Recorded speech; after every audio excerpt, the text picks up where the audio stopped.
मागील ते जन्म केले कर्म झाले त्याची भोग आले. आपण पूर्वी करून ठेवलेलं कर्म, पुण्यात्मक कर्म आपल्याला सुख देतं आणि पापात्मक कर्म दुःख देतं. दुःख येतंय हे पापामुळे येते. पापाचं फळ कधी सुख होऊ शकत नाही आणि पुण्याचं फळ कधी दुःख होऊ शकत नाही.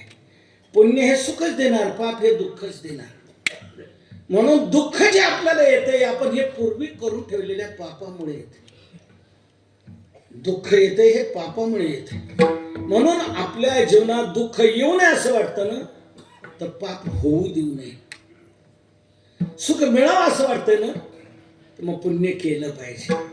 पुण्य केलं तर ते सुख द्यायला येईल. आपल्या हातून जर पाप घडलं ते दुःख द्यायला येईल.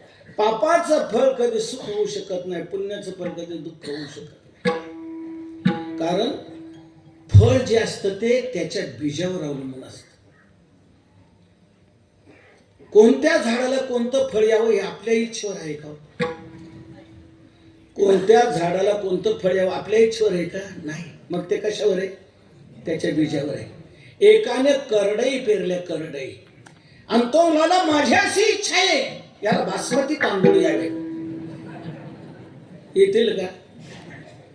अरे येतील कसे? तू जर करडई पेरलेले तर करडईच येणार. जसं बीज पेराल तुम्ही तसं फळ येणार आहे. फळ हे तुमच्या इच्छेवर नाही, त्याच्या बीजावर आहे. तसं सुखाने दुःख हे फळ आहे हे तुमच्या इच्छेवर नाही, त्याच्या बीजावर आहे. त्याचं बीज आहे पाप आणि पुण्य. म्हणून आपल्याला दुःख येऊ नये असं वाटतंय ना, तर पाप होऊ देऊ नये ही दखल घेतली पाहिजे. पाप झालंय ना, ते दुःख द्यायला येणारच आणि पुण्य सुख द्यायला येणारच. तू म्हणाल हे आज माहीत झालं आम्हाला, पूर्वी जर माहीत झालं असताना आम्ही पाप केलंच नसतं, पुण्यच करत राहिलो असतं. पण हे सर्वांना माहीत आहे, पूर्वीपासून माहीत आहे की दुःख येते पापामुळे आणि सुख मिळतंय पुण्यामुळे.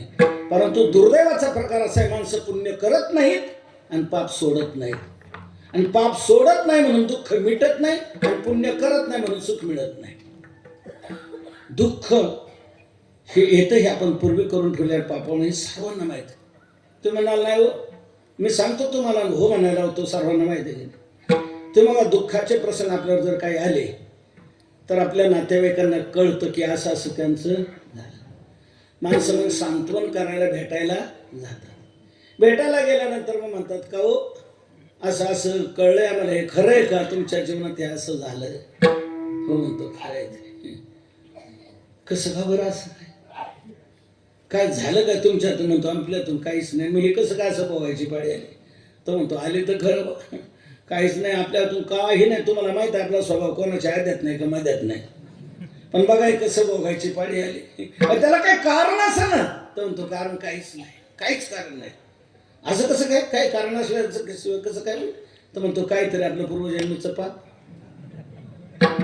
शेवटी हेच उत्तर देतो की नाही, हे भोगण्याची का पाळी आली? आताच तर माझं काहीच वाईट नाही, मी काहीच वाईट केलेलं नाही, तरी मला वाईट भोगण्याची पाळी आली. म्हणतो काहीतरी पूर्वजन्मीचं पाप असायला पाहिजे म्हणतो. म्हणजे तो स्वतः कबूल करतो की नाही, मला हे जे दुःख भोगण्याची पाळी आली माझं काहीतरी पूर्वीचं पाप आहे, म्हणजे माहीत आहे की नाही. आणि चांगलं काय घडलं का, तिथे माणूस म्हणतो काहीतरी पुण्य आहे कामाला, म्हणतो की नाही. नाही तर चारदा एसटी पलटी होऊन 2000 फूट खोल दरीत जाऊन कोणी जगल का? पण काहीतरी पुण्य होती म्हणून जगलो, म्हणतो की नाही. म्हणजे चांगलं काय घडलं का पुण्य आहे म्हणतो, वाईट काय घडलं का पाप म्हणतो. म्हणजे वाईट जे येते आपल्या जीवनात हे आपण करून ठेवलेल्या पापामुळे येते. म्हणते दुःख येऊ नये असं वाटतंय ना, तर मग दुःख ज्याने येतं ते पाप होऊ देऊ नये ही दखल घेतली पाहिजे की नाही. पाप होऊच देऊ नये, वाईट करायचंच नाही हा निर्णय घ्यायचा. भलतं प्यायचं नाही, भलतं खायचं नाही, भलतं काही करायचं नाही, वाईट मार्गाने जायचंच नाही, वाईट करूच नका की पाप होणार नाही. चांगलंच करत राहा की पुण्य होईल, पुण्य झालं की ते सुख द्यायला येईल. वाईट जर घडलं तर त्याचं पाप तयार होईल की ते दुःख द्यायला येईल. म्हणून वाईट करूच नाही. पण करून गेलोय ना, पूर्वी करून ठेवलं ना, पोट स्टॉक आहे ना, मग आता त्याला एक मार्ग आहे, ते राहू देऊ नका. जुना स्टॉक जो आहे ना तो राहू देऊ नका, तो घालवा. आणि तो घालवायला मार्ग आहे, तो मार्ग म्हणजे नामचिंतन. नामचिंतन करा, विठ्ठल विठ्ठल या 3 अक्षरी मंत्राचा जप करा, भजन करा, नामचिंतन करा की तुमचं पाप शिल्लक राहणार नाही. पाप जळून भस्मसात होईल. नवे नवे पापाचं मूळही शिल्लक राहणार नाही. मूळ असलं की पुन्हा उत्पत्ती होईल. जैसे मूळ सिंचने सहजे शाखा पल्लव संतोषित. सिंचन करिता मूळ, मुळाला पाणी मिळालं का फांद्या फोपावल्या जातात. तसं पापाचं मूळही शिल्लक ठेवणार नाही नामचिंतन. पापाचं मूळ काय? विकार. अर्जुनाने 3ऱ्या अध्यायात भगवंताला प्रश्न विचारलाय, अथ केन प्रयुक्तोयम पापंचरति पुरुषा. भगवंताने उत्तर दिलं, काम येश क्रोधेश. हा काम, हा क्रोध, हा जीवाला पाप करायला लावतो. मला सांगा, रावणाकडून हे पाप घडलं कशामुळे? कामामुळे. सीतेविषयीचा काम त्याच्या ठिकाणी निर्माण झाला आणि त्या कामामुळे त्याच्याकडून हे घडलं. दुर्योधनाकडून एवढं पाप घडलं कशामुळे? लोभ निर्माण झाला. माझं ते मला असावं, भावांचंही पांडवांचंही मलाच असावं. आणि त्यांनी असंच मनात हिंडावं. लोभ निर्माण झाला. त्या लोभामुळे दुर्योधनाकडून ते पाप घडलं. म्हणजे विकार पापाला कारण आहे. पापाचं मूळ आहे विकार. नामचिंतन काय करतं? विकारावरच हल्ला चढवतं. विकारच संपूर्ण मुळच उखडून टाकतं. तुका म्हणे, नाम ज्याचे नासी क्रोध काम, हरिभव श्रम उच्चारिता वाचेसी. एका जनार्दनी गाता हरीचे नाम, निमाली इंद्रिय विषय विसरले काम. नामचिंतनाने विकार जातात. विकार गेले की पाप निर्माण होऊ शकत नाही. आणि मागचं जे निर्माण झालेलं आहे ते नामचिंतनाने जळून भस्मसात होतं. मागचं जळून भस्मसात झालं, नवीन निर्माण होऊ शकत नाही. म्हणजे पापाचा संबंध संपला जातो. पापाचा संबंध संपला की दुःखाचा संबंध संपला. मग तुम्हाला दुःख येणारच नाही. सुखच सुख तुम्हाला प्राप्त होत राहील. म्हणून तुकोबाराय म्हणतात, तुम्हाला विठ्ठला 3 अक्षरी मंत्र काय क्रांती घडवेल.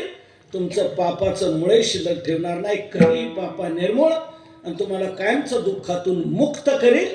आणि हरिनाम दुहेरी फलदायी. नामचिंतन नुसतं पापच घालवतं असं नाही, ते पुण्य प्राप्त करून देतं. हरिपाठाच्या पहिल्याच अभंगात आहे ना, हरिमुखे म्हणा, हरिमुखे म्हणा पुण्याची गणना. पुण्याचं मोजमाप कोण करेल? हरिनाम चिंतन दुहेरी फलदायी आहेत. पापही घालवतो आणि पुण्य प्राप्त करून देतो. शास्त्रात अनेक साधनं जी सांगितले, काही साधनं पाप घालवतात पण पुण्य देत नाहीत. काही साधनं पुण्य देतात पण पाप घालवत नाही. प्रायश्चित्त कर्म तुमच्या जीवनातलं पाप घालवतील. प्रायश्चित्ताने पाप जाईल पण प्रायश्चित्त तुम्हाला पुण्य देणार नाही. दान तुम्ही केलं तर दानाने तुम्हाला पुण्य मिळेल पण दानाने पाप जाणार नाही. दानाने पुण्य मिळेल पण पाप जाणार नाही. प्रायश्चित्ताने पाप जाईल पण पुण्य मिळणार नाही. पण नामचिंतन असं साधन आहे की ते पापही घालवतं आणि पुण्य प्राप्त करून देतं. पाप घालवल्यामुळे तुमचं दुःख संपलं जाईल. पुण्य दिल्यामुळे तुम्हाला सुखाला कमतरता राहणार नाही. म्हणून तुमच्या अपेक्षा, मूलभूत आकांक्षा फलीभूत होण्याकरता विठ्ठला 3 अक्षरी सोपा मंत्र आहे. याचा तुम्ही जप करा. तुकोबाराय सांगतात, तो ही क्रांती घडली. विठ्ठल विठ्ठल मंत्र सोपा करे पापा निर्मूळ. अहो महाराज, मग इतका तो मंत्र फलदायी आहे, मग सर्वजण का करत नाही? तुकोबाराय म्हणतात, का करत नाही सांगू? दुर्दैवी म्हणून, कारण ते कपाळाचे म्हणून. गावात चालला असताना येत नाही. 18,000 लोकसंख्या आहे. किती आजार आहे? बाकीच्यांना काय नो एंट्री आहे का? येत नाही. कोणाला माझ्या बोलण्याचा राग येईल, राग आला तर हरकत नाही, उद्या यायला सुरुवात करा. राहू नका, येत चला. आपला मंडप वाढवू आपण वाटल्यास आणखी. दुर्दैवी आहेत, त्यांच्या मुखामध्ये नाम येऊ शकत नाही. पण जे भाग्यवान आहेत ना, त्या भाग्यवंतांना या नामचिंतनाचा छंद लागतो. हेच अभंगाच्या 2ऱ्या चरणात सांगतात. भाग्यवंता